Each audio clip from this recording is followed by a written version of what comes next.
आज नॉनव्हेज खायचं मन करत होतं, तर म्हटलं आज गावरान पद्धतीचा झणझणीत चिकनचा कालवण रस्सा करावा। याच्यासाठी आज चिकन आणलेलं होतं। चिकन आधी स्वच्छ धुवून घेतलं, त्याच्यानंतर आलं लसूण कोथिंबीरची पेस्ट करून घेतली आणि चिकनमध्ये आलं लसूण कोथिंबीरची पेस्ट टाकली, मीठ टाकलं, हळद टाकलं, त्याला मिक्स करून घेतलं। कुकरमध्ये तेल गरम झाल्यानंतर चिकन टाकलं, त्याला हलवून घेतलं, पाणी टाकलं आणि कुकरमध्ये चिकन शिजायला ठेवून दिलं।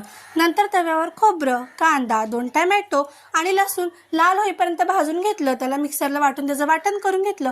टोपात तेल गरम झाल्यानंतर एक मोठी इलायची, अर्धा दालचिनीचा तुकडा, एक तेजपत्ता टाकला, केलेलं वाटण टाकलं, त्याला हलवून घेतलं। सगळे सुखे मसाले टाकले। सुक्या मसाल्यांमध्ये हळद, गावचा लाल तिखट, मीठ, धना पावडर, गरम मसाला आणि चिकन मसाला टाकून तेल सुटेपर्यंत परतवून घेतलं, मिक्स करून घेतलं। मिक्स झाल्यानंतर केलेली आळणी टाकली, त्याला हलवून घेतलं आणि आज आपल्या गावरान पद्धतीचा चिकनचा झणझणीत कालवण रस्सा तयार आहे।